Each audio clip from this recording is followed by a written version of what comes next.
Tanggap po na tayo ng report mga kabrigada. Ang Philippine National Police tinawag daw ho na napakalaking fake news. Hoy, ang laki naman nun. Malaki masyado. Napakalaki. Napakalaking fake news daw ho. Ito hong mga kumakalat pa rin sa social media na meron nga hong ilang mga aktibong pulis ang nag-resign daw sa serbisyo dahil nga ho sa pagkakaresto kay dating Pangulong Duterte. Oh. Una na nilang, kumbaga ba, dinismiss yung issue na yun, di ba? Sa side ng PNP, sa side ng AFP, at meron pa rin daw kumakalat, partner. Wala raw wala raw maibigay na pangalan, walang maibigay na identity nung sinasabi ng mga miyembro ng PNP na nag-resign, di ba? Sige nga, alamin nga ho natin ang isa pang, kumbaga ba, panibagong paliwanag ng PNP. Brigada Kath Austria, i-brigada mo! Brigada Live Report. Dinodokumento na ng Anti-Cybercrime Group ng Philippine National Police ang mga nagpapakalat pa rin ng mga maling impormasyon lalo na sa social media.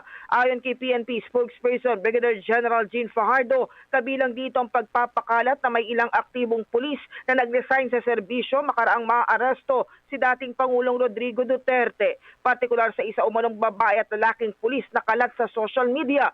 Sinabi ni Fajardo na napakalaking fake news nito. Sa isinagawang background investigation ng PNP, lumabas na ang babaeng pulis na sinasabing nag-resign ay matagal nang nag-migrate sa Australia kasama ang kanyang asawa. Kinumpirma rin ni Fajardo na dati itong miyembro ng PNP at Presidential Security Group. Samantalang litrato naman ng isang lalaking nakasuot ng PSG uniform ay dating pulis na nag-awol at na-discharge na sa serbisyo.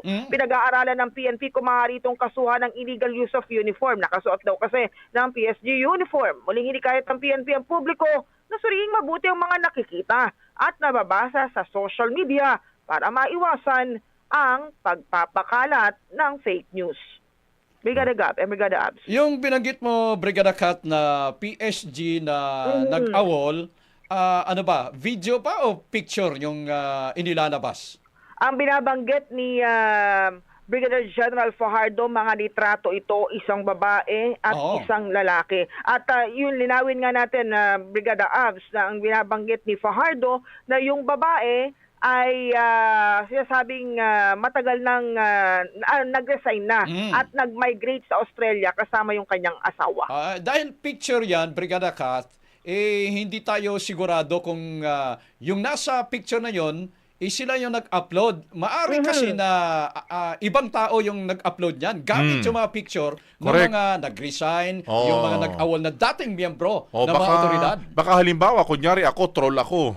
Kaya gusto ko alam ko yan ng na fake news. nag-resign yan. Ito, nag-resign na to. Kilala ko to. So gagamitin ko ngayon yung mukha ng pulis na yun. Tama yun. Doon pa sa ACG investigation, ano yung mga nakikita nila na possible scenarios? Meron ba silang mga nakita na ganyang instances dun sa mga resignation posts na yan? Under investigation pa, hindi pa nagbibigay ng detalye dito, Brigada Gab, ang ACG kasi ongoing daw yung kanilang proseso pagdating sa pag-identify ng mga nasa likod ng pagpapakalat ng impormasyon na ito o ng litratong ito. Pero yun nga, ang lilinaw ng PNP, kasi kumalat ito matapos na yung pag-aresto sa dating Pangulo. Noon naman, hindi naman lumalabas to, Brigada Gab and Brigada Abs. Pero yung nililinaw nga ng PNP na walang aktibong pulis ang nag-resign sa kanilang serbisyo. Okay. Thank you. Maraming salamat. In the heart of changing lives, ito si Brigada Kath Austria ng 105.1 Brigada News from Manila, the Music and News Authority. Nakasentro sa mga napapanahong baksa. Tira Brigada!